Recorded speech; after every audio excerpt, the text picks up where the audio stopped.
Bush. And I started to explain to him with kind of pride and excitement that, oh, that's my uncle. And before I could get the words out, he said, dude, if anybody ever told me I looked like George Bush, it would really piss me off. So it's good to be here with a nice, kind Christian crowd. Very warm crowd. And so many friends throughout this region and this area. And again, it is interesting to run for office and think about giving kind of a speech or a testimony in a sermon because you don't have a lot of time to prepare. But for me, my faith is the biggest part of my life, no doubt about it. I grew up here locally in Houston in a really solid Christian family, but like so many people that grow up, you kind of, I feel like a lot of you, I hope you can relate to this, but you go to college and maybe you lose sight of what really matters and you wander a bit. And I certainly am not a perfect person and admit that that's my journey too. And when I think about the love of Christ and God's mercy, I think of it being an experience of God showing up in all situations. And so I actually met Chris C. It's funny, I graduated from college. I'm going to share 2 stories from around this time. By the way, I was thinking about this right when Joe said you can't give your political stump speech, and I was like, well, how am I going to add other things? I was thinking about how much God shows up, and then Wade Hopkins came, who was a mentor of mine as a young man, and it's just so fun to see you here. And again, it's just God shows up in the most interesting ways. But right around the time when I graduated from college, I, like a lot of young people, felt like I had been given a lot of advantages and gifts and didn't know exactly how I would apply them. How would I use them in the world? And I felt a little lost and confused. And it was the summer right after I graduated college. I was up in Maine and visiting my grandparents. And my grandfather who, by the way, had no worldly possession that he valued except for one thing. And that was his speedboat, which he named Fidelity. By the time he died, he was on his 5th Fidelity boat. The thing had 300 horsepower engines. I mean, it flies. I mean, it's huge. It goes faster than you can imagine. And it was his most prized possession. And again, he was an amazing lover of people. How many of you all had the opportunity to meet my grandfather, George H.W. Bush, at some point, just out of curiosity?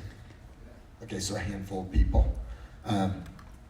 So we go to lunch on the boat, we come back in, and he hands me the keys, and he says, Pierce, take it back out. Now, Maine, for those of you that have been up there, is a place that has tremendous tides, particularly when there's a full moon. And so my grandfather gave me the keys. It was really a low tide. One of the Secret Service guys, I don't mean to place the blame on him, but I'm going to do it because he's not here, didn't untie the boat properly. But I'm at the helm. I'm by myself on my grandfather's most prized possession. Long story short, a big wave comes in, and the thing just starts scraping against the rocks. And the tide is still going out, by the way. And long story short, the agent finally undoes the rope, but I put it in reverse. The engine starts hitting the rocks, and I'm like, oh my gosh, I am literally beaching my grandfather's boat in front of all these tourists who are like staring at my grandfather's house. And I'm by myself on the boat, and they're trying to pull it, and it's so heavy, so you can't pull it. And so all we can do is wait for the tide to go completely out, where the boat is fully on the rocks in front of his house, and then wait for the tide to come back in. And again, it was a rough ocean, so it was, the boat was getting really beat up as the water was coming back in. The next day, my grandmother, who, by the way, operated under a different sort of love. How many of you knew my grandmother? She was like the tough Italian grandmother, by the way. Some people say, when they meet us, they have this idea that we're going to be some entitled kid. And I said, you never met Barbara Bush. She was like that tough Italian grandmother who never took anything for granted and made sure her grandkids were all, kids that were dedicated to things bigger than themselves. But the next day, again, this was the summer after I graduated college, still trying to figure out what I'm going to do with my life. My grandmother, I take her smart car. By the way, she had just had double knee surgery, so she was sleeping. Now, she had one rule with her smart car. if you take it, you have to ask for permission. I chose to not wake her up because she was finally sleeping on pain beds with a double knee surgery. So, long story short, I take my cousin Robert. I think I'm doing a good deed. We go to a movie.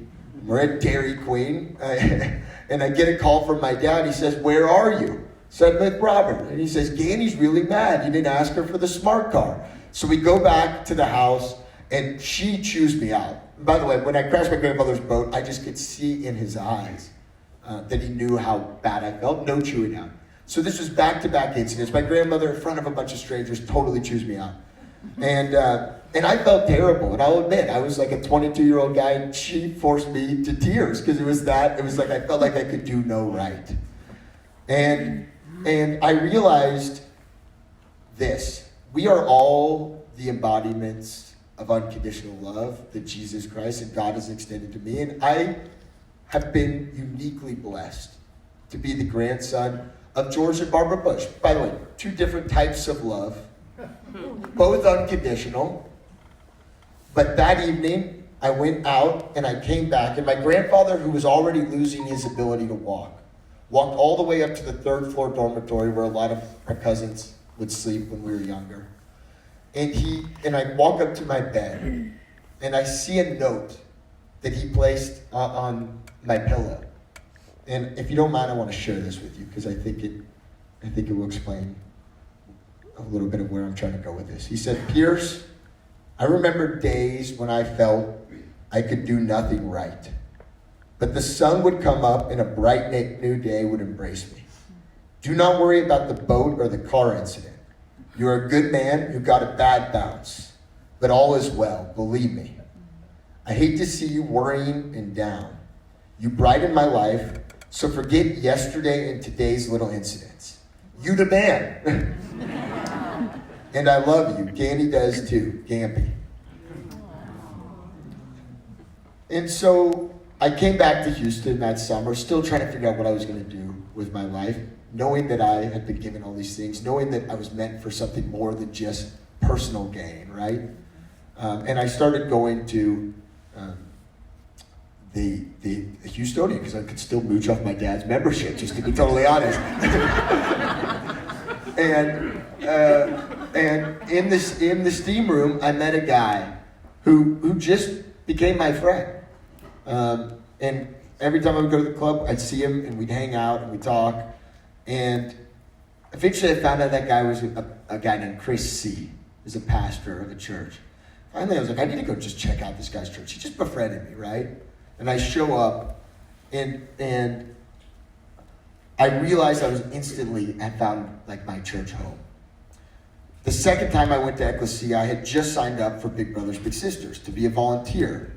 Again, I was figuring out what I was doing in my life, but I knew I'd been given so many advantages. Like Wesley Hunt, who's here, a good friend of mine, who's running for Congress in the 7th Congressional District.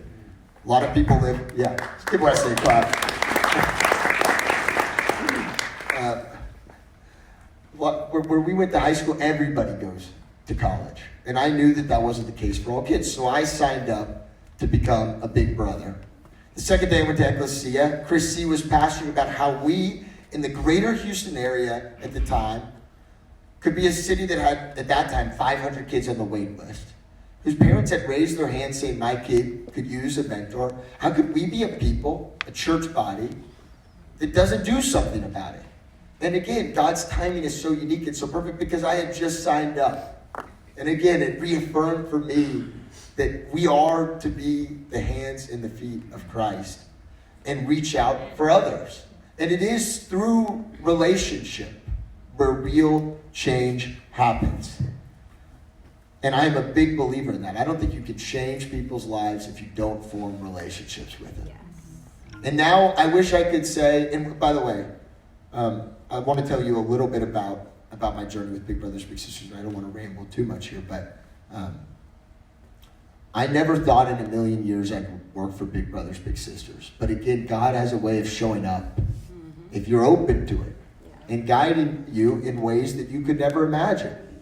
Around that same time, this was again in 2008, I was given the book Prodigal God by a friend, a Tim Keller book.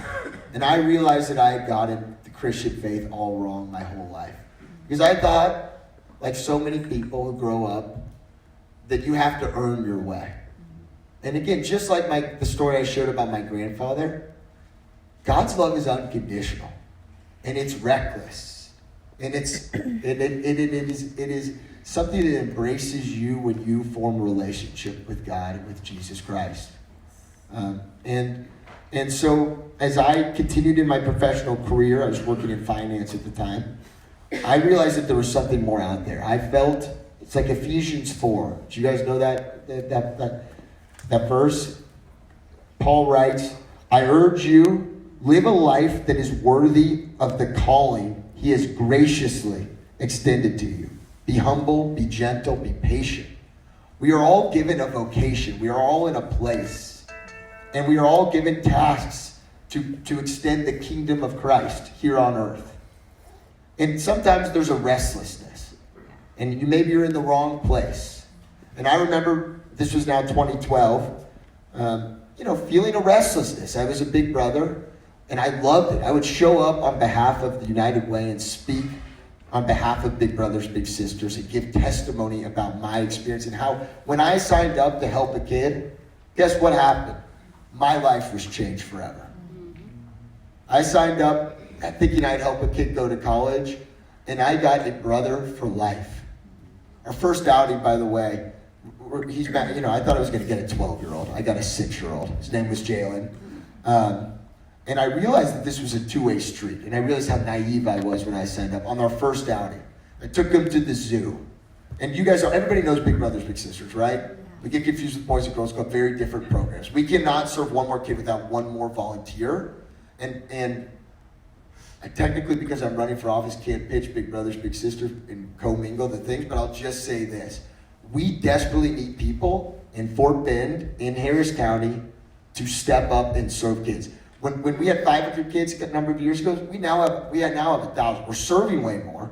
We've grown. And I will say this too. Our faith partners and business partners are our best recruitment sources of amazing volunteers. And if you want to spread the love of Jesus Christ, there's no better way than through relationship, one-on-one mentoring, wrapping your arm around something. So our first outing, taking Jalen to the zoo, and he's asking me all kinds of questions. I wish I brought a picture of him so you can see. 6 years old, he's this big. And he's like, Beerus, if I go bald, he could pronounce my name one syllable. He'd do 2 syllables somehow. Beerus, if you go bald, are you still going to be my big brother? And I'm like, dude, I'm 22 years old. This is so offensive. And then he felt my hair. Beerus, is my hair going to feel like yours someday? And this is like some really interesting topic. Again, I wish I could show you a picture of Jalen. The other thing, by the way, the other motivation, kind of selfish motivations for signing up was I thought that maybe I would burst out of my bubble where I went to high school, I went to the University of Texas in Austin, burst out of that bubble and meet new people. And there was a really cute girl at the University of Texas that was a big sister. So I thought it might be a chance to meet and volunteer. There's a lot of screening that goes into the process, by the way. And so on our first outing, I'm getting asked all these questions as we're going to the zoo. And I purchased the tickets. I hand Jalen his ticket. We're 1 hour into being brothers. And he walks up, 6 years old. He walks up to the ticket counter. By the way, they told us they matched just because Jalen needed somebody to throw the football with and somebody to talk to. Just those 2 simple things. They say he's a really talkative kid. And I figured out why on our first outing. So we walk up to the ticket counter line, and I give him his ticket, and he walks up to this lady, and he looks her straight in the eye. And normally I kind of greet people, and he said, before I could greet her, he said, I know what you're thinking. I got real good-looking eyebrows, don't I? And I was like, oh my gosh, again, God shows up in the most interesting ways. This kid is going to give me pickup lines. And again, it is funny how God works. It took 5 years. And I used to joke. I would literally go to speeches and joke and say, I signed up to meet. And it was kind of like I was soliciting the audience. If, like, set me up, right? It took me 5 years. But 5 years in to being a Big Brothers Big Sisters volunteer, I was set up on a blind date with a young woman named Sarah Beth. And Big brothers, big sisters were the only thing we had in common, or at least that's what I thought at first. And she described to me growing up in the suburbs, and how she, like so many of the kids that we serve in our program, had a family that was torn apart by drugs. She described, by the way, which is the embodiment of evil. It's, if you want to see evil in form, it's the destruction that drugs have on our families here. They lead to all kinds of terrible things. And too many of the kids in our program, if you go to a root cause, you can point it to that. But Sarah Beth described growing up, and she said, Pierce, I was really smart, but nobody was there to tell me that I should try hard in school. She said, Pierce, I was really good at swimming, and I probably could have got a swimming scholarship. But because I didn't try hard in school, and because I quit the swimming team, and I knew I needed to go to college, but I didn't have good grades, so I have a ton of student debt. By the way, this is a first date, so I was like, how much is your student debt, just out of curiosity? Seriously, I mean, this is But she said, I am here. By the way, I want to just say this stat to you, and I want this to sink in. If you are in the greatest country on the face of the earth, if you are a kid between the ages of 0 and 18, and you have a parent that is incarcerated, a federal study done about a decade ago will tell you have a 70% chance of going to prison someday yourself. How can we, as a Christian body, say that's okay? Not do something about it, not see the crisis that is sitting in front of us. Yeah. And by the way, this is not something for government to solve. I know I'm running for Congress. This is something for faith groups to solve. This is something for individuals to solve. This is something for businesses to step up and do something about it, because I fundamentally believe that God says, if the kid is here, it is our responsibility to make sure that the opportunities that exist for everyone, and by the way, this is the epicenter of opportunity. Do you know why we stay in the greater Houston region? Because there is no place where it doesn't matter where you come from. If you work hard and you have integrity, this community welcomes you. And I was talking to a pastor the other day who said he had a vision that he would preach to people of all nations. And he imagined that he would go all over the world. And you know what? He's preaching in Fort Bend County. And it is. It's the most diverse county in America. And it's the epicenter of where, and we'll extend it. There's a lot of Harris County, Katy. Katy's an interesting place. So I take pictures with people. I'm like, wait, where did you live in Harris? You need to go talk to Wesley Hunt. Yeah, I'm plugging Wesley here. So anyways, I don't want to take up all my time, Joe. But look, we are a people that is called to make a difference in this life. And to find a vocation. And no matter what you're doing, we are called to be the hands and feet of Christ. I fundamentally believe that. Since I can't give a political speech, I am running for Congress. Banger Reddy's here, another great competitor of mine. He's a good guy. I hope you get to talk to Banger. Yeah. Really good guy. And so I hope you talk to Banger. I hope you talk to me also. And if you do live in Fort Bend, the Fort Bend section of Katy, I hope I could possibly earn your vote. But since this is not a political speech, I just want to say, God bless you guys. Together, we have the ability, particularly here in this greater Houston region, that does represent what's best. It's a place of opportunity for all. It is a place where we have the ability to step up and literally change the world. Yes. This is God's kingdom on earth in this community. This is what heaven looks like. You look around this room, you look at the diversity of this room, you look at the diversity of the places we live. This is God's kingdom, guys. What a responsibility, what an awesome vocation to be placed here in this community. That literally doesn't exist in the rest of the world. There's no place that you could live and have opportunity like the greater Houston region. I fundamentally believe. I love Texas, but I love this region. This region is really unique. Let's do something special with it. The country will look like this. The United States of America will look like the greater Houston region in 20 years. What happens here has huge implications for the rest of this amazing country and for the rest of the world. So God bless you all. Thank you so much for your time this morning.